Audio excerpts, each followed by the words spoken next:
எல்லாருக்கும் வணக்கம்.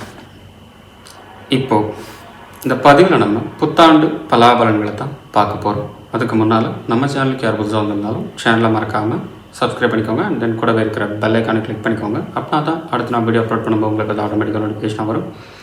பதிவில் ஏதாவது ஆடு ஓடிச்சுன்னா தயவு செஞ்சு ஸ்கிப் பண்ணாமல் வீடியோவை முழுமையாக பாருங்கள். உங்கள் ஃப்ரெண்ட்ஸ் எல்லாருக்கும் ஷேர் பண்ணி விடுங்க. வாங்க வீடியோக்குள்ளே போகலாம். புத்தாண்டு பலாபலன்கள் அப்படின்றது பார்த்திங்கன்னா, ஒவ்வொரு கிரகசாரங்களும் எந்த அளவுக்கு இருக்கோ அதே அளவுக்கு தன்மைகளை ஏற்படுத்தும். இப்போ இந்த புத்தாண்டு பலாபலன்களில் ரொம்ப பெருசாக ரொம்ப ப்ரீஃபாக எந்த ராசிக்கு பார்க்க போகிறோம் அப்படின்ற பார்த்திங்கன்னா, மேஷ ராசி முதலான மீனம் ராசி வரையில் உள்ள 12 ராசிகளுக்கான பலாபலன்கள் தான். இதில் இப்போ முதல் துவக்கமாக மேஷ ராசிக்கான பலாபலன்களை பார்க்கலாம். மேஷ ராசி, மேஷம் அப்படின்னு சொன்னாலே செவ்வாய் பகவானினுடைய ஆதிக்கமுடைய ஒரு ராசி. இந்த ராசியானது எந்தவித தன்மைகளை உடையது அப்படின்னு சொன்னால், குறிப்பாக ஓரளவு ஒரு பொதுப்படையான பலன்கள், அதன் பிறகு வயது வாரியான பலன்களை பார்க்கலாம். மேஷ ராசியை பொறுத்த வரைக்கும் கிரக சூழ்நிலைகளில் முதல் விஷயம், 2வது வீட்டில் குரு பகவான் தனலாபத்தை கொடுக்கறதுக்காக இருக்கார். வாக்குஸ்தானத்தில் குரு பகவான் இருந்தாலே தனலாபமானது நல்லா ஏற்படும், வாக்கு சாதுரியம் ஏற்படும். இது ஜென்ரல். லாபத்தில் சனி பகவான் லாபச்சனியாக இருந்தாலும் 7.5 சனியினுடைய தாக்கம் ஆரம்பிக்கிறதாக இருந்தால் எந்த மாதிரி இருக்குமோ அத்தகையதொரு தன்மைகளை கொஞ்சம் கொடுப்பார். அதாவது கொஞ்சம் கஷ்டம், இந்த மாதிரியான விஷயங்கள், சில நெருக்கடிகள், இந்த மாதிரியான விஷயங்கள் எல்லாமே ஏற்படும். திடீர்னு வாரிசுகளுக்காக சில விஷயங்களை பண்ணுறது, சொத்துக்களை மாற்றி அமைக்கிறது, இடபலன்களை மாற்றி அமைக்கிறது, நிலபலன்கள் விவசாயம் சார்ந்த இடங்கள் இருந்தது அப்படின்னா அதை விற்று அதிலேருந்து பணத்தை எடுத்து சம் ப்ராப்பர்ட்டிஸை கொஞ்சம் புதுசாக இது பண்ணுறது, வீடுகள் எல்லாம் புதிதாக கட்டுறது, புதிய கட்டடங்கள் கட்டுறது, புதிய வாகனம் வாங்குறது, இந்த மாதிரி புது புது சிந்தனைகளை கொடுக்கக்கூடிய தன்மைகளை சனி பகவான் கொடுத்துடுவார். சரி, இது எல்லாம் ஓகே. ராகு பகவான் விரயஸ்தானத்தை செஞ்சிருக்கிறாரு அப்படின்னா என்ன பண்ணுவார் அப்படின்னா, சுபவிரயங்களை கொடுப்பார். சுபவிரயங்கள் அப்படின்னு சொன்னால் இப்போ வெளிநாடு போக வேண்டியிருக்கு, அதுக்காக கொஞ்சம் செலவு பண்ணுறது. ஸோ இந்த மாதிரியான வெளிநாட்டு ஆதாயத்திற்காக செலவு பண்ணக்கூடிய தன்மைகளையும் கொடுக்கக்கூடிய பலன் இந்த ராகு பகவானுக்கு உண்டு. சரி, இப்போ மேஷராசியை பொறுத்த வரைக்கும் பொதுவாக 5 வயதிலிருந்து 15 வயதிற்குட்பட்டு இருக்கக்கூடிய மாணவர்களுக்கு எந்த மாதிரியான பலாபலன்கள் இருக்கும் அப்படின்னு சொன்னால், எவ்வளவுதான் திறமைகளை காட்டுவதாக இருந்தாலும், முயற்சிகளை எல்லாம் செய்தாலும் அதற்கு தகுந்த பலன்கள் கொஞ்சம் குறைவாக கிடைக்கிற மாதிரியான ஒரு பிம்பத்தை கிரியேட் பண்ணும். நல்லா கஷ்டப்பட்டு படிச்சிருப்பாங்க, அப்படி இருந்தும் ஆக்சுவலாக ஃபஸ்ட் ரேங்கே வாங்கியிருந்தாலும் ஆக்சுவலாக பார்த்தீங்க அப்படின்னு சொன்னால் தம்முடைய தரமானது குறைஞ்ச மாதிரியே ஃபீல் பண்ணுவாங்க. என்னடா இது, நம்ம ஃபஸ்ட் ரேங்கே எடுத்தாலும் நமக்கு ஏன் இந்த மாதிரி ஒரு சிச்சுவேஷன்ஸ் இருக்குது அப்படின்றத பற்றி மாணவர்கள் யோசிக்கக்கூடிய தன்மைகள் இருக்கும். அதே மாதிரி பார்த்தீங்கன்னா வீட்லேயும் கொஞ்சம் நெருக்கடிகள் காணப்படும். மாணவர்களால் பெற்றவர்களுக்கு இடம் விட்டு இடம் பெயர்தல், திடீர்னு ஃப்ரெண்ட்ஸ் எல்லாம் பிரிஞ்சு வேற ஒரு வீட்டுக்கு குடிபெயரக்கூடிய தன்மைகள், இந்த மாதிரியான விஷயங்கள் எல்லாமே ஏற்படும். அதனால் மாணவர்களுக்கு கொஞ்சம் கல்வியில் பார்த்தீங்க அப்படின்னா கவனம் குறைஞ்சிடுமோ அப்படின்ற ஒரு பயம் பெற்றவர்களுக்கு உண்டாகும். மேஷராசிக்கார மாணவர்களினுடைய பெற்றவர்களுக்கு தங்களுடைய பிள்ளைகளின் படிப்பு கொஞ்சம் பாதிக்கப்படுமோ என்கின்ற பயத்தை கொடுக்கும். ஆனால் உங்களுக்கு படிப்பு விஷயத்தில் எந்தவித பாதிப்பும் ஏற்படாது. இது ஒரு சுபகமான பலாபலன் தான். 2வது விஷயம் என்னன்றது பார்த்தீங்கன்னா, 16 வயது முதல் 24 வயதிற்குட்பட்டு இருக்கக்கூடிய மேஷராசிக்காரர்களுக்கு புதியதொரு சம்பந்தம், புதிய சம்பத்து, வாகன பிராப்தி, அதாவது புதிய வாகனம் கிடைக்கிறது. சில பேருக்கு சைக்கிள் ரொம்ப இன்ட்ரெஸ்டாக இருக்கும், சில பேருக்கு பைக் சம்மந்தப்பட்ட விஷயங்கள், சில பேருக்கு கார் வாங்கணும், அந்த மாதிரிலாம் நினச்சிட்டு இருப்பீங்க இல்லையா. அந்த மாதிரி வாகன பிராப்தி இந்த மேஷராசிக்காரர்களுக்கு புதியதாக கிடைக்க ஆரம்பிக்கும். திருமணம் சார்ந்த விஷயத்தில் முயற்சிகளை எடுக்கக்கூடிய மேஷராசிக்காரர்களுக்கு முயற்சிகள் பலிதமாகக்கூடிய ஒரு காலகட்டமாகவும் இந்த புத்தாண்டானது உங்களுக்கு இருக்கு. 25 வயது முதல் 36 வயதிற்குட்பட்டு இருக்கக்கூடிய மேஷராசிக்காரர்களுக்கு வெளியூர் வெளிநாடு பிரயாணம் சம்பந்தப்பட்ட விஷயத்தினால் ஆதாயங்கள் கிடைக்கும். சொத்து பத்துக்களை மாற்றி அமைக்கக்கூடிய காலகட்டம் இருக்கக்கூடிய காரணத்தினால சொத்து சம்பந்தப்பட்ட விஷயத்தில் சில முக்கியமான முடிவுகளை எடுப்பதற்கு முன் தங்களின் தந்தை அல்லது தந்தைக்கு சமமான ஆலோசனை வழங்கக்கூடியவர்களிடம் கன்சல்ட் பண்ணி அதன் பிறகு சொத்து சம்பந்தப்பட்ட விஷயத்தில் முயற்சிகளை எடுக்கிறது நல்லது. உடன் பிறந்தவர்களுக்காக சில விஷயங்களை வந்து விட்டு கொடுக்க வேண்டிய ஒரு சூழ்நிலை, கட்டாயம், இந்த மாதிரியான விஷயங்கள் எல்லாமே ஏற்படுவதாக இருந்தாலும் அருகில் உள்ள ஜோதிடரை கன்சல்ட் செய்து அதன் பிறகு அந்த மாதிரியான முடிவுகளை வந்து எடுங்க. சொத்து பத்துக்களை மாற்றி அமைக்கக்கூடிய ஒரு காலகட்டமாகவும் இந்த மேஷராசிக்காரர்களுக்கு சில காலங்கள் இருக்குது. திருமணத்திற்காக காத்திருக்கக்கூடிய பெண்கள் 25 வயது ஆயிடுச்சு, அதுக்கு மேலேயும் ஆயிடுச்சு. ஸோ இன்னும் நமக்கு வந்து கல்யாணத்திற்கு தகுந்த வரன் கிடைக்கல அப்படின்னு சொல்லிட்டு ஏங்கி கொண்டிருக்கக்கூடிய மேஷராசிக்கார பெண்களுக்கு திருமணமானது சிறந்த முறையில் நடைபெறுவதற்கு ஒரு ஊன்றுகோல் போல ஒருவரினுடைய உதவி உங்களுக்கு கிடைக்கும். ஒருவரினுடைய ஆலோசனையின் பேரில் நீங்கள் வந்து பார்த்தீங்க அப்படின்னா திருமணம் சார்ந்த விஷயத்தில் எடுக்கக்கூடிய முயற்சியானது வெற்றி அடையும். அது அந்நியர்களின் மூலியமாக தான் நடக்குமே தவிர சொந்த பந்தங்களாலோ உடன் பிறந்தவர்களாலோ கிடைக்காது. ஸோ அந்நியர்களின் மூலியமாக திருமணம் சார்ந்த விஷயத்திற்கு முயற்சிகள் எடுப்பது பலன் கொடுக்கும். உதாரணத்துக்கு ஒரு பரிகார விஷயமா ஒரு இடத்துக்கு போகிறீங்கன்னு வச்சுக்கோங்க.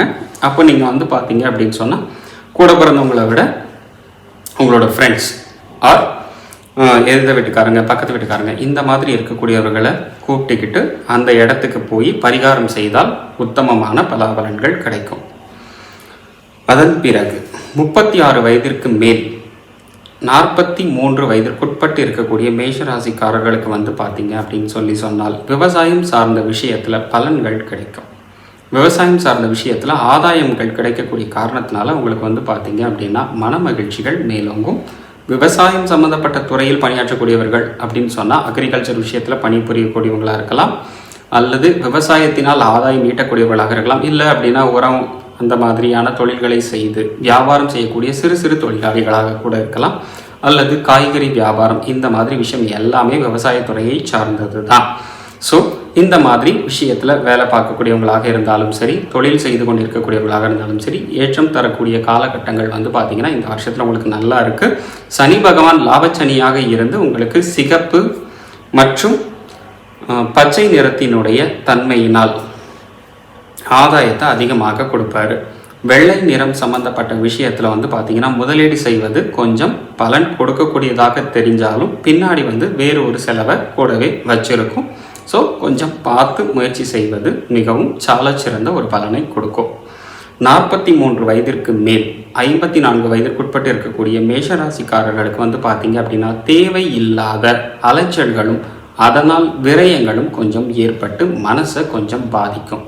அப்படி தேவையில்லாத அலைச்சல்கள், தேவையில்லாத விரயங்கள் அப்படின்னு சொல்லி பார்த்தீங்கன்னா சொத்துக்களை மாற்றி அமைக்கிறதுக்காக நீங்கள் வந்து வெளியூர் பிரயாணங்கள் மேற்கொள்ள வேண்டியது இருந்ததுன்னா ஒரு தடவைக்கு 4 தடவை நல்லா யோசித்து அதன் பிறகு முடிவெடுத்தீங்கன்னா இந்த தேவையில்லாத செலவுகளை தவிர்க்க முடியும். அதன் மூலியமாக மனசு கொஞ்சம் நிம்மதி அடையும். அதே மாதிரி வந்து பார்த்தீங்க அப்படின்னா சம்பந்தம் இல்லாத நபருக்கு உதவி செய்யக்கூடிய ஒரு காலகட்டமாகவும் இந்த மேஷராசிக்காரர்களுக்கு இருக்கும். நண்பர்கள் வழியிலையோ அல்லது உறவினர்கள் வழியிலையோ தேவையில்லாமல் அவர்களினுடைய விஷயத்திற்காக நீங்கள் வந்து உதவி செய்து அதன் மூலியமாக ஆதாயத்தை இழக்கக்கூடிய தன்மைகளும் ஏற்படுவதற்கு வாய்ப்புகள் இருக்குது. ஸோ அதனால் எச்சரிக்கையாக பாருங்கள். தனக்கு போகத்தான் தானமும் தர்மமும் என்று உங்களோட லைஃப்பை வந்து கொஞ்சம் முடிவெடுத்து நடக்கிறது மிகச்சிறந்த பலனை கொடுக்கும்.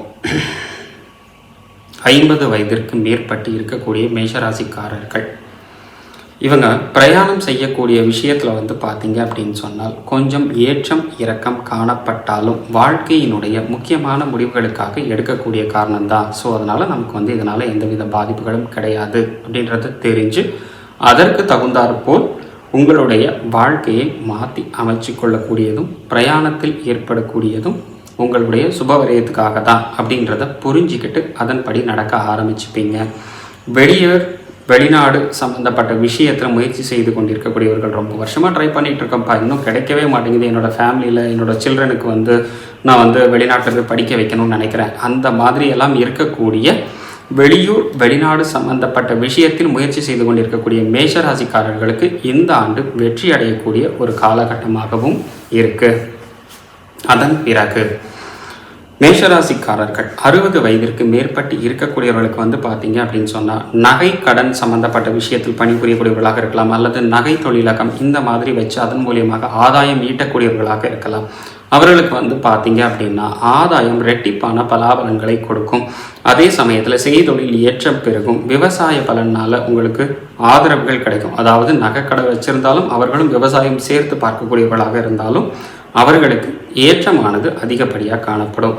ஒன்றுக்கு மேற்பட்ட பிரான்ச்சஸ், அதாவது கிளைகளை வந்து பார்த்தீங்க அப்படின்னா புதியதாக துவங்குவதற்கு ஏற்ற வருடமாகவும் இந்த வருஷமானது உங்களுக்கு இருக்குது. சொத்து பத்துக்களை வந்து பார்த்தீங்கன்னா வாரிசு அடிப்படையில் ஒவ்வொருத்தருக்கும் ஒவ்வொரு இது வச்சு கொடுக்குறேன் அப்படின்ற மாதிரி நீங்களாகவே முன் வந்து அவர்களுக்கு சொத்து பத்துக்களை பிரித்து கொடுக்கக்கூடிய ஒரு காலகட்டமாகவும் இந்த புது வருடமானது உங்களுக்கு இருக்குது. ஆக மேஷராசிக்காரர்களுக்கு இந்த புத்தாண்டானது 83% நல்ல பலன்களை செய்யக்கூடிய ஒரு வருடமாக இருக்குது.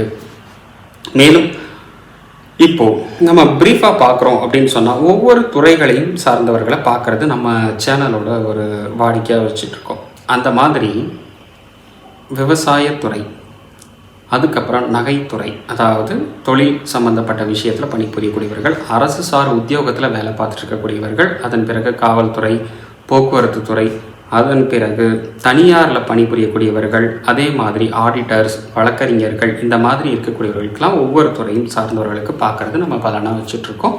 ஸோ அதே மாதிரி இப்போ நம்ம முதல்ல எதை பார்க்க போகிறோம் அப்படின்னு சொன்னால் விவசாயத்துறையும் போக்குவரத்து துறையும் தான். ஃபஸ்ட்டு போக்குவரத்து சம்பந்தப்பட்ட விஷயத்தில் அரசாங்க உத்தியோகத்திற்காக எதிர்பார்த்து கொண்டிருக்கக்கூடிய மேஷராசிக்காரர்களுக்கு இந்த ஆண்டு முயற்சி செய்தால் அது நல்ல பலன்களை கொடுக்கும். அரசு சார்ந்த உத்தியோகமானது கிடைப்பதற்கு வாய்ப்புகள் அதிகமாக இருக்கும். மேலும் விவசாயம் சம்பந்தப்பட்ட விஷயத்தில் பணிபுரியக்கூடிய அரசு அதிகாரிகள்னு சொல்லுவோம் இல்லையா, அதாவது அக்ரிகல்ச்சர் விஷயத்தில் பணிபுரியக்கூடியவர்களுக்கு வந்து பார்த்திங்கன்னா குடும்பத்தில் சிறு சிறு சலசலப்புகள் வந்தாலும் முடிவில் உங்களுடைய சாமர்த்தியத்தால் வெற்றிகள் காணக்கூடிய ஒரு காலகட்டமாக இந்த வருஷமானது உங்களுக்கு இருக்குது.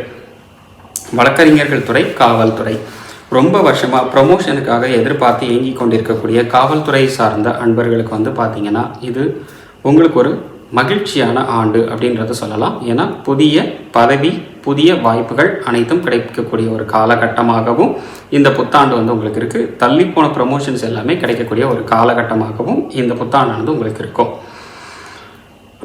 வழக்கறிஞர்கள் துறையில் பணிபுரியக்கூடியவர்களுக்கு வந்து பார்த்திங்கன்னா சமூகத்தில் ஒரு நல்ல அந்தஸ்து கிடைக்கிறதுக்காக, ஒரு அங்கீகாரத்திற்காக நீங்கள் வந்து பார்த்திங்கன்னா வேறு ஒரு முயற்சியில் தலையிட்டு அதில் உங்களுக்கு நல்ல பெயர் கிடைத்து அதன் பிறகு உங்களுக்கு வந்து பார்த்தீங்க அப்படின்னா சமூகத்தில் நல்ல மதிப்பும் அந்தஸ்தும் கிடைக்கக்கூடிய ஒரு காலகட்டமாக இருக்குது.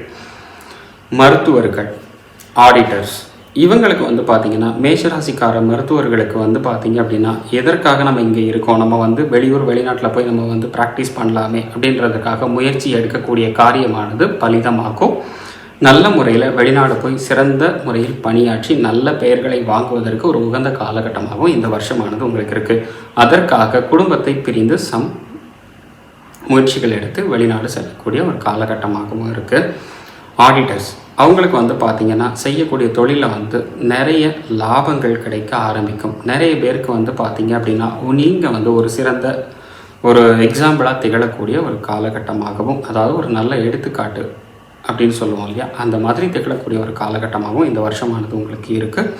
நகைத்தொழில், சினிமா துறையில் பணிபுரியக்கூடியவர்களுக்கு வந்து பார்த்திங்க அப்படின்னா ரெட்டிப்பு லாபங்கள் கிடைக்கும். நிறைய பிரான்ச்சஸ் வச்சு நகைக்கடை ஊழியர்கள் வந்து பார்த்திங்க அப்படின்னு சொன்னால் அதற்கு தகுந்த மாதிரி முதலீடுகளை போட்டு நல்ல லாபத்தை ஈட்டக்கூடிய ஒரு காலகட்டமாகவும், சினிமா துறையில் பணிபுரியக்கூடியவர்களுக்கு உங்களுடைய திறமையினால் அங்கீகாரங்கள் கிடைக்கக்கூடிய ஒரு காலகட்டமாகவும் இந்த வருஷமானது உங்களுக்கு இருக்குது. ஏற்றம் தரக்கூடிய காலகட்டம் அதிகமாக இருந்தாலும் உங்களுக்கு 70% நல்ல பலன்கள் வந்து கிடைக்கக்கூடிய ஒரு காலகட்டம் தான் இது.